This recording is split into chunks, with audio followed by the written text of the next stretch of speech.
wazifumu lenda bwandi nkhani yake kuzana ndi maiwa komanso bambowa anthu ali nali banja lawo latha chifukwa cha transporter wa ku Malawi. Anthuwa amachokera ku Malawi komwe uko ku Chiladzulo koma amakhala mu dziko la South Africa ku Durban. Mkazi uyu samachokera ku Chiladzulo ayi, mkazi umene amachokera sindikukudziwa koma adawa amachokera ku Chiladzulo. Ndi umu ndi mmene zinakhalira. Adawa anayeranisa mankhwala oberekesa kuchoka ku Malawi chifukwa choti mkazi wawo uyu samabereka. Ndiyo napezeka zoti a transporter awo anatenga mankhwala aja, atafika mu Johannesburg anayimbira foni adawa ndanakwisa kokumana. Adawa awa kokumana kuja anabwera pamodzi ndi mkazi uja. Ndi transporter jako apasira mankhwala aja anamuona mkazi uja. Ndeke nako anamba kuwafunsa adawa kuti amwene mankhwala amene mutengawa nda mkaziyu. Adaja anavomera yes nda mkaziyo amene ni mkazi wanga. Ndi transporter jana dabwa ni mkazi wanu ndanafunsa adawa munakumana kuti anakumana pa social media. Kenakono anazafunsa somesa kuti mkazi amene samabereka ndiziteka bwanji kubereka. Ndadaja samaziwa china chiyonse anafunsa transporter uja uli mkazi wene samabereka ukumuziwa bobo.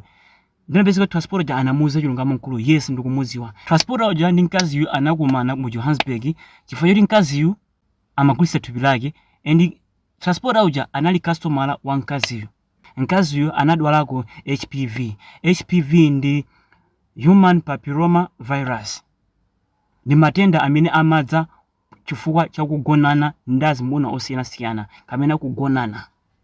Matenda amenewa amayambisa kansa ya mchiberekero. Ndi kansa ikadza mu chiberekero zosatira zake amachosa chiberekero chicha. Ndi mkazi yu anachosedwa ziberekero. Umu ndi mmene zilili. Ndi mkulu isamaziwa china chilichonse atava izi anatenga be mankhwala aja komalo okwiya. Atafika ku nyumba anayamba nokumfunsa mkazi uja kodi iwe mesa anachosa chiberekero. Mkazi uja anavomera eya. Ndi chifukwa chani sumanduza. Mkazi uja ananena zoti ndimopa ndimona ngati mwina ukhumudwa. Kenako anazamfunsa iwe unakhala ku Johannesburg. Eya ndinakhala ku Johannesburg. Ndi chifukwa chani sumanduza zoti umagulitsa thupi lako mu Johannesburg. Ndimona ngati ukadziwa undisiya. Izi ndi zimene anayankha mkazi uja. Ndadawa atava zonsezi zinapweteka kwambiri. Zosatira zake anamuza mkazi kuti iwe ndine banja latha ungathiunyamuka kumapita. Omwe ndi mmene banja lathera. Ndenda bwana nkhani mmene ndi cholinga choti anyamata ena ake mophunzirapo china chake. Akuluakulu sibwino kupeza azikazi pa Facebook kapa internet kaya kuno ku South Africa. Ngati mufuna mkazi pitani ku nyumba ku Malawi. Mukamfufuze mkazi yu zambiri yake zindizi ndikumkwatira. Osamangotengana kukwatirana. Choni muziwe ndichi akazi osiwa amene mukuwaona mu South Africa mbiri zawo ndi zokuda. Ena anali mahule ku Malawi, ena ali ndana 4 or 5 ku Malawi, poli zinthu zinavura Malawi anabwera kuno kudzapanga business.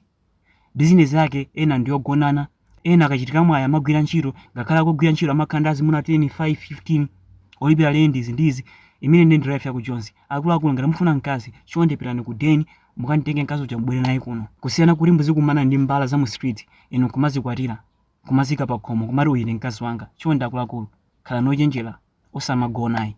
Ndi nkhani imene ndabwera nayo lero ndi imeneyi. Osayiwala kezo panga subscribe kuti nkhani ngati zimenezi zizopezana mosavuta.